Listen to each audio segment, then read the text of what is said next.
Hola mundo, ¿cómo están? Yo soy Eleiser Suárez, me consiguen en Instagram como @Lsinfiltros. Soy comunicador social, locutor profesional y community manager. Soy venezolano, emigrante, ciudadano del mundo y un soñador.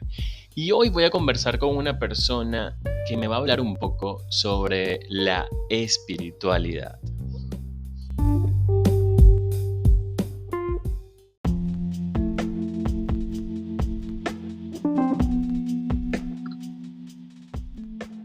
Como ya lo dije en la presentación, hoy tengo esta conversación con Emmanuel Alvarado, donde vamos a conocer sus cosas maravillosas. Les recuerdo que este podcast a comienzo de semana tiene un episodio donde estaré conversando con amigos, con conocidos, con personas que a mí me interesa conocer sus historias y compartirlas con quienes escuchan este podcast. Y a final de semana tengo un episodio musical donde nos pasemos por una playlist interesante según sea el personaje que escoja la playlist.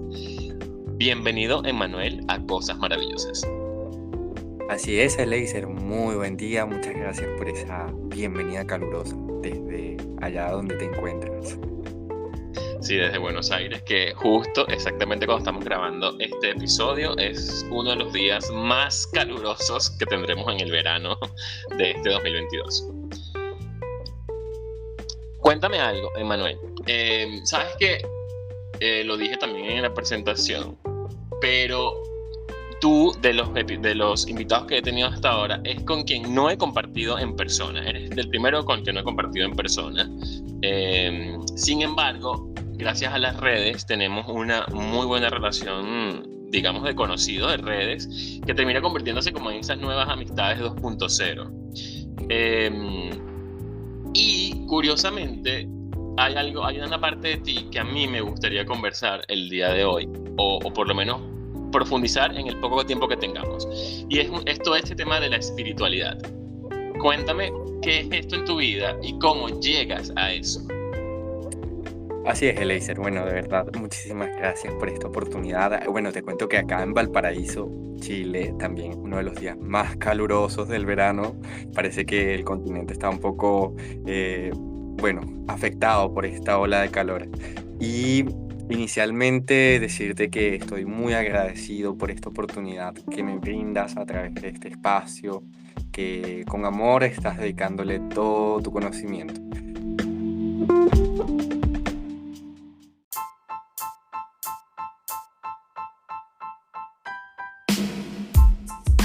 Para iniciar, bueno, mi nombre, como ya lo dijo Eleiser, es Emmanuel Alvarado. Soy venezolano en un país austral actualmente y, de estos casi 27 años que tengo y 4 años en Chile, puedo decir de que mi memoria de cómo inicia esa vida espiritual en Venezuela, por supuesto, el país más hermoso para vivir la espiritualidad desde el plano de la diversidad y de la amplia perspectiva, pues cursa a través de un despertar familiar inculcado por mi madre y por mi padre, que inicialmente, pues con sus valores, con sus virtudes, me invitaban a de alguna manera comprender la vida desde otro ángulo. Cuando hablo de eso es como ver diferentes perspectivas. Quizás lo hacían de forma inconsciente, mas sin embargo hay algo curioso acá. Desde muy chico, valga la redundancia, he tenido una actitud muy curiosa con el conocimiento y la información. Cada vez que veía la biblioteca era como una persona adulta ver un bar. Yo decía, ya, yo voy a tomar esta botellita y esta otra botellita. Y los libros para mí significaban esas botellas de vino, de cerveza, de distintos licores exóticos que yo iba leyendo. Y así fue como aprendí a leer. Bueno, no olvido aquel día que aprendí a leer con una revista estampa. No sé si recuerdas lo que significaba la revista Estampas. Con un artículo, curiosamente, de Connie Méndez, también venezolana, Y allí, cuando veo la foto de Connie Méndez y lo que significaba este artículo de prensa, yo digo, ya, pero en esa biblioteca que me gusta visitar hay un libro de ella. Y empecé a leer lo que había en ese libro, 4 en 1 se llama. Justamente cuando empiezo a leer, fue como empecé a comprender en lectura a fondo, desde los 6 7 años, qué significaba cada una de las palabras. Estoy hablando de que ahí es cuando empiezo a leer. A ver, pasa algo muy curioso a los 5 años de edad, cuando yo estaba pasando del preescolar. No voy a olvidar ese día que fue muy simbólico, porque fue un evento, bueno, muchos también lo recuerdan porque hay fotos o registros de estos, cuando yo era el único que estaba montado en una comparsa con aquel miedo de si me iba a caer de esa comparsa de más de 3 metros de altura, porque yo estaba en las nubes y todos mis compañeros eran el nacimiento viviente. Eran las ovejitas, los pastorcitos, de lo que conocemos en Venezuela como culturalmente nuestro nacimiento decembrino. Y a mí me pusieron unas alas. Yo no entendí por qué yo tenía unas alas. La verdad es que yo jamás lo entendí hasta que llegó un punto en que dije, ah, ya, claro, yo era el personaje del ángel. Y desde ese tiempo yo tuve una relación muy especial con Venezuela desde lo que es el plano espiritual. ¿Por qué? Porque en ese momento todos estaban cantando la canción Venezuela, una canción que para todos, bien sabido es, significaba un segundo himno, la canción de Luis Silva, ¿sí? Y a partir de ahí, eso refuerza, yo creo que una secuencia de hechos, de eventos, de vida, de experiencias, de anécdotas, en las que mi mamá, por supuesto, me dedicaba el tiempo para, en lugar de ver Facebook, Twitter, que no existía en ese momento, o el teléfono, estar meditando, ofrecerle espacio a la respiración, a la meditación. Y así estuvo embargada mi niñez, de mucha reflexión, de mucho espacio meditativo, de mucho silencio. Y eso me dio la oportunidad también de tener ese interés por buscar más allá.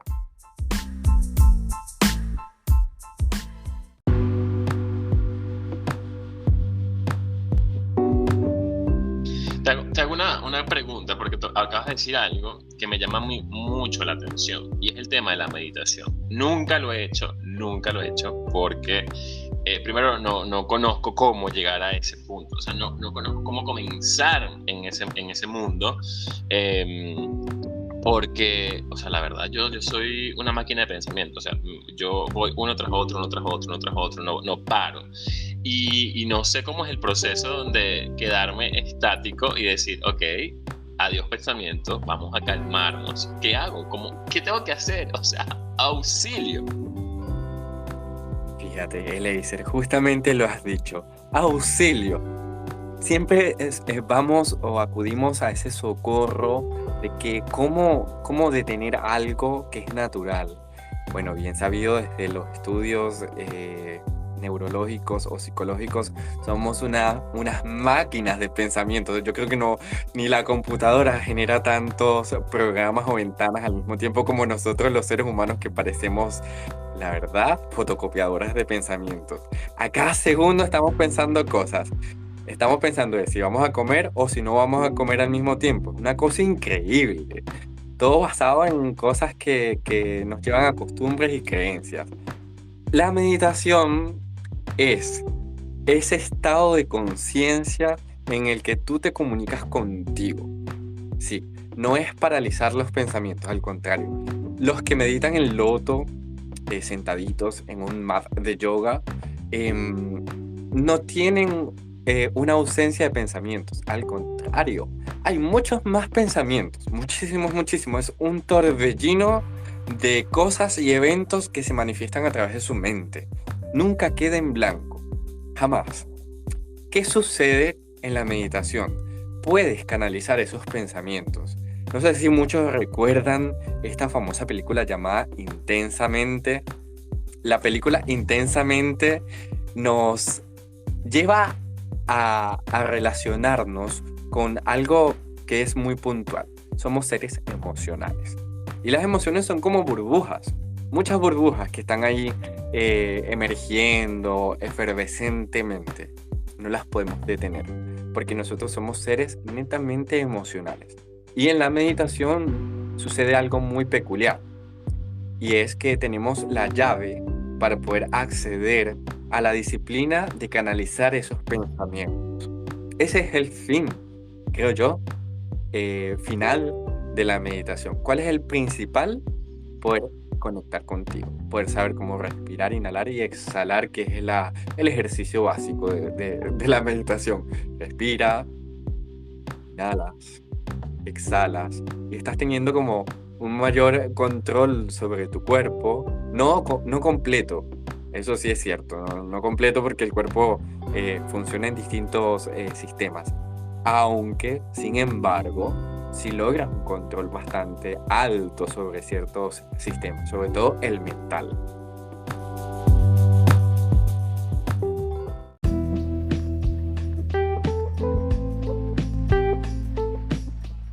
Ok, ahora te pregunto algo bien particular, porque yo he escuchado que una de las ventajas precisamente de la meditación es llegar a la paz emocional, a la paz mental, a ese estado precisamente emocional de calma, de tranquilidad, de sentirse bien con uno mismo también, ¿no?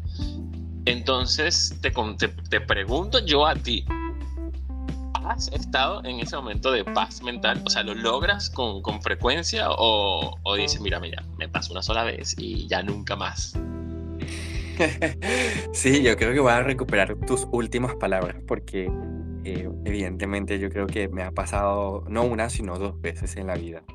La primera fue cuando ciertamente tenía 10 años de edad, en la salida de mi casa, estaba amaneciendo, yo estaba meditando, estaban todos dormidos y estaba solo, respirando y de repente veo como colores dorados en mi mente, no sé si era efecto de mi mente o quizás una conexión más allá que obviamente puede existir. Y ese momento fue muy pacífico, fue un momento que me dio poder, un momento que no olvido y que cada vez que estoy mal o que tengo miedo o que tengo incertidumbre, si lo recuerdo, me da poder. Y yo creo que de eso se trata, lograr la paz mental, así sea un segundo. Podemos asociarlo incluso a felicidad. Sabemos que la felicidad no es eterna, pero sí son instantes, son momentos. Y si uno recuerda o rememora esos instantes, ese poder que uno lleva dentro te va a hacer continuar en cualquier momento que lo necesites. El segundo instante o experiencia, quizás anécdota, fue sobre el monte Roraima. No sé si muchos no lo conocerán, pero les invito a buscar en YouTube Roraima du Monte en dron. Van a ver lo que es el espectáculo de subir un tepuy, una de las superficies rocosas más antiguas del mundo, ubicada, gracias a Dios, en Venezuela. Y que la verdad, esto trae paz, esto genera una conexión poderosa. La experiencia de los 20 caminantes que iban conmigo fue similar. Todos al llegar a ese tepuy, no sé si fueron los 3 días o 4 días caminando en aventura extrema, con esta categoría lo digo extrema porque es extrema, lloraron. Y mi impresión de lo que fue esa sensación o ese resultado de llorar fue simplemente como el mundo o la naturaleza o la historia antigua de un lugar impacta emocionalmente en ti. Y eso es lo que hacen los lugares, impactan emocionalmente en nosotros, porque su historia despierta en nosotros algo que nosotros ya tenemos dentro, y es la paz, justamente. Ahora te hago otra, con lo que acabas de decir, me detonaron dos preguntas por hacer. Sí, la primera, vamos a hacerlo de lo más recién que dijiste y luego voy con otra que es quizás un poco más extensa. Pero la primera tiene que ver con llorar. Acabas de nombrar esa acción propia de los seres humanos que básicamente expresa una emoción, es una forma de expresar una emoción y que en muchos casos no se controla. te pregunto a ti, ¿cómo en todo esto, en toda esta experiencia que tú tienes, en todo este aprendizaje que puedes llegar a tener, qué papel juega llorar en tu vida o en la vida de los seres humanos? Claro, muchas gracias por esa pregunta. Justamente lo estábamos llevando a colación en conversaciones de experiencias muy, muy internas en los últimos días, en los que son días de mucha movilidad emocional, diciembre sobre todo. Y es que, a ver, el llorar es algo muy, muy importante y necesario.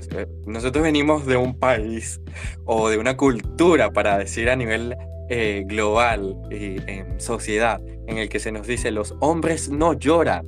¿Y quién dijo que no? Y cuando tú te lastimas no lloras, o cuando te cortas algo no lloras, o cuando tienes un accidente no lloras, o si obviamente pasa algo distinto, no lloras.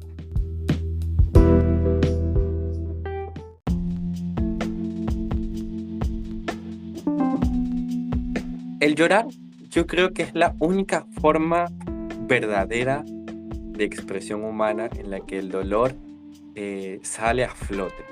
O sea, en la verdad, en la que el dolor toma una materia o una sustancia, que en este caso son las lágrimas.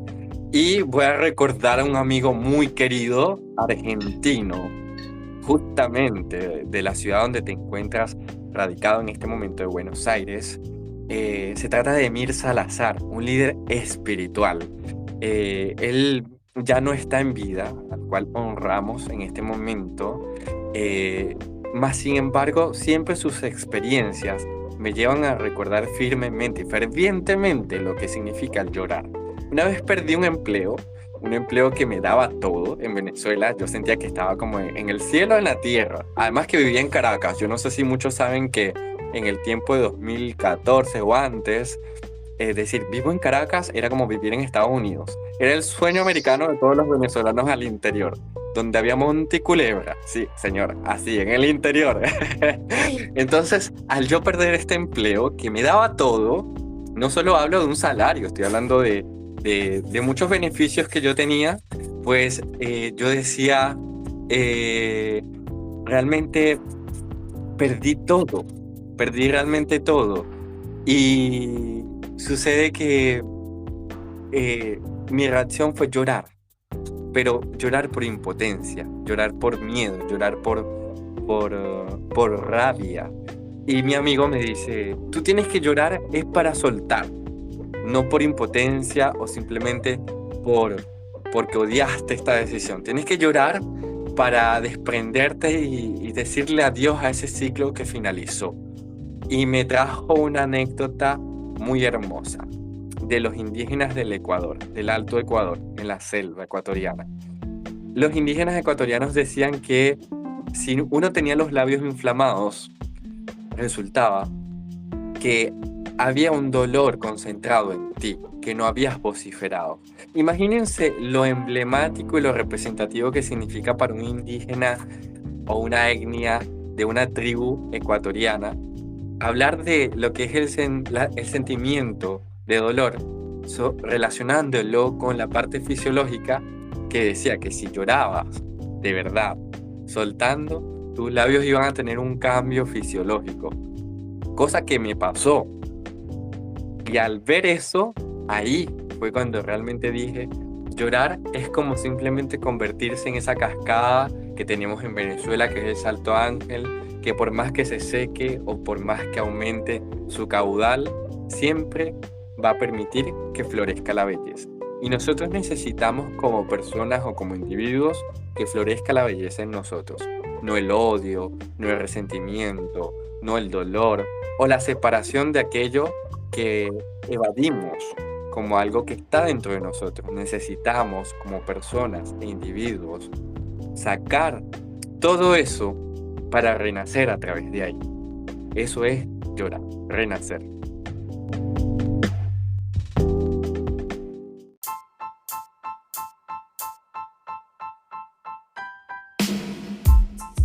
Quienes te hemos escuchado ya en lo que va de episodio, nos hemos dado cuenta, y estoy hablando en plural porque bueno, me involucro con la gente que va a escuchar este episodio, que tienes un profundo amor por Venezuela y te sientes profundamente orgulloso por Venezuela. Creo que cada palabra lo demuestra, cada referencia que usas para hablar del tema o para usar de metáfora, traes a colación tu profundo orgullo por nuestro país. Y la gente que no nos esté viendo, sino que nos esté escuchando, pero yo que sí te puedo ver por la cámara, Emmanuel tiene de fondo la bandera de Venezuela, lo cual habla mucho de ti. Te hago ahora esta pregunta: ¿cómo lidiar con ese profundo orgullo que tenemos por nuestro país y al mismo tiempo el dolor de no estar, ¿no? De tener que decir, bueno, me tengo que marchar por estar mejor? Y hablo de mi propia experiencia, ¿no? La gente que ha escuchado este episodio, mis episodios, lo he contado, donde digo que yo nunca soñé con salir de Venezuela de forma permanente. O sea, para mí siempre soñaba con viajar. Bueno, sí, quiero viajar, quiero conocer. Pero nunca soñar a vivir en otro país de forma permanente. Para mí Venezuela siempre era la prioridad, al punto que estudié comunicación social precisamente para ejercer esta carrera que tiene mucho que ver con la libertad de expresión y de pensamiento en Venezuela. Sin embargo, bueno, la situación me obligó a tomar una decisión. No es que me obligó a salir, pero sí a tomar una decisión de decir, bueno, ¿quieres insistir acá o prefieres marcharte? Con todo lo que eso conlleva, ¿no? Con todo el cambio, con todo el proceso que también es doloroso. Te pregunto, ¿cómo lidias con eso para poder todavía, creo que dijiste 3, 4 años al comienzo del episodio, lidiar con esa dualidad de amo Venezuela, pero no puedo estar allá? Claro, así es, Eliezer. Muchas gracias por tus palabras. A ver, sinceramente eso es un eterno guayabo, como decimos culturalmente en Venezuela, o en el coloquio venezolano. Eso es algo que nunca o jamás vas a dejar de sentir. Un dolor que es desarraigo, significa desarraigo. Evidentemente uno puede manejar toda esta situación con perspectivas distintas, obviamente trabajando dentro de uno mismo. Yo siento que estoy en Venezuela a través de todas esas personas que, gracias a la vida, me recibieron en sus hogares, en sus asentamientos, en sus fincas, en sus lugares de crecimiento espiritual. Háblese eso de retiros, de espacios también de crecimiento espiritual.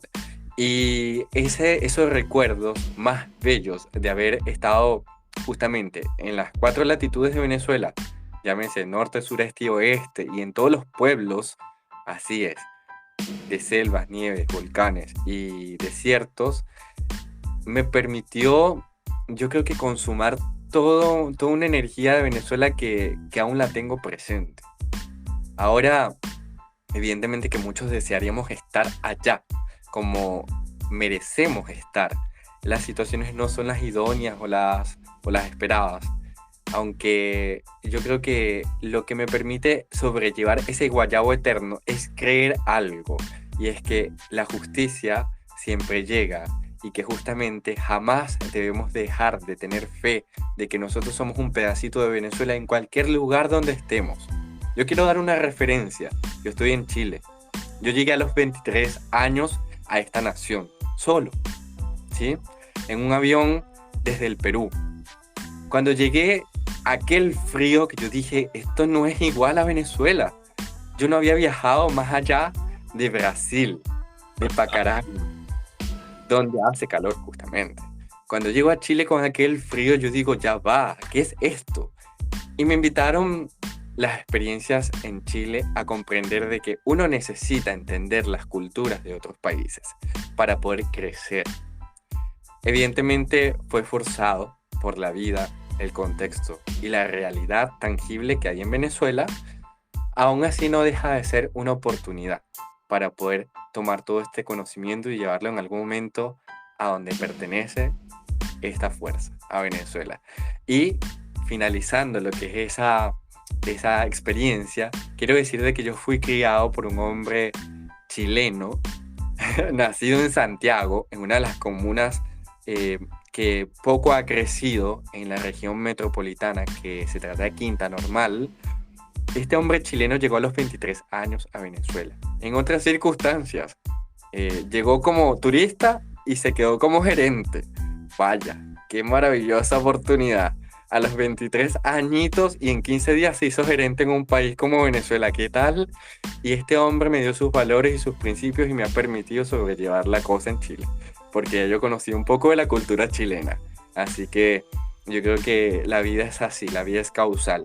Comiendo yo sopaipillas y pastel de choclo chileno desde los 8 años, yo creo que he podido comprender un poco mejor esta cultura.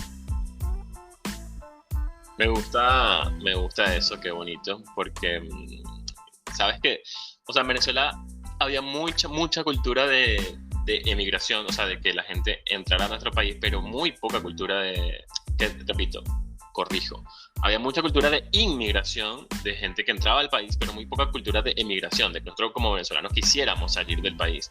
Y es muy bonito escucharte hablar de nuestra realidad como una oportunidad, ¿no? Porque a veces nos enfrascamos en nuestras carencias, nos enfrascamos en verlo como el vaso medio vacío, pero si lo vemos como una oportunidad, comenzamos a disfrutarlo más y quizás a ir evolucionando y creciendo en el proceso. Y me gusta muchísimo esa palabra que usaste y me la voy a robar y me la voy a quedar también para cuando tenga esos episodios de Guayabo, precisamente de Guayabo por nuestro país, recordar esa palabra de oportunidad y decir, claro, es una oportunidad y tengo que aprovecharla.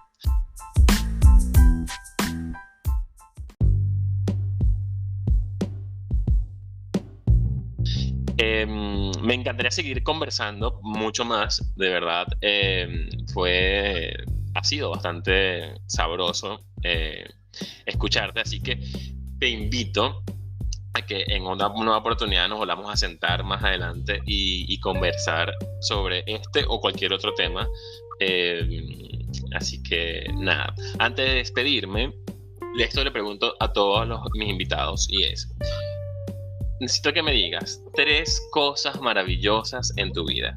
O sea, no necesariamente tiene que ser algo grande, no necesariamente tiene que ser algo pequeño, puede ser algo simple, pero dime cuáles son 3 cosas maravillosas que para ti son necesarias para disfrutar de la vida.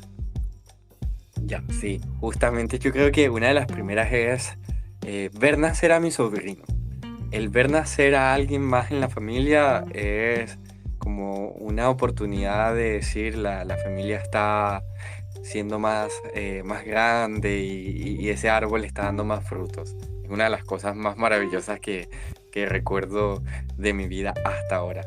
La segunda, yo creo que va unida a Venezuela también y es entender de que cada uno tiene un propósito. De que no solo somos seres errantes o automáticos, que vamos como máquinas andando en la vida, sino que cada uno nace en el lugar donde tiene que nacer para un propósito. El día que entiendes eso, el propósito, eso se vuelve como algo maravilloso. Y la tercera es tener una segunda oportunidad para vivir. Que la vida te diga, ya, te pasó algo, tienes esta segunda oportunidad. No hay nada mejor que eso, la verdad, de entender que por más cosas que sucedan en la vida, si tienes una segunda oportunidad es porque la vida te ha premiado. Me encantaría aplaudir eso, me encantaría aplaudirlo porque es lindo, es muy bonito también. Emanuel, gracias por formar parte de este ciclo de cosas maravillosas. De verdad, sé que tienes el tiempo súper limitado, pero que te hayas abierto este pequeño paréntesis para poder grabar este episodio para mí ha sido increíble. Y créeme que no lo digo por educación ni por típico guión de programa donde te agradecen, sino que lo digo de verdad. Ha sido una conversación muy sanadora y ha sido una conversación de esas que tú no esperas escuchar en el momento, pero están justo cuando tienen que estar, como dicen por ahí, los tiempos de Dios son perfectos. Gracias. Así es, Eleiser, muchas gracias a ti por la oportunidad, por tu espacio, por tu forma y tu canal. Y gracias a todos por los que escuchan, si llegaron a este minuto justamente. Yo creo que 2022 se convierte en un puente, quizás no el año, pero sí es una puerta hacia la sanación. Y si sanamos uno o dos, yo creo que ya estamos haciendo la tarea, ¿cierto? Así que de verdad agradecido por esta oportunidad que me das hoy día. No se diga más, escucharon a Emmanuel Alvarado acá en mi podcast. Cosas maravillosas. Chao. Chau.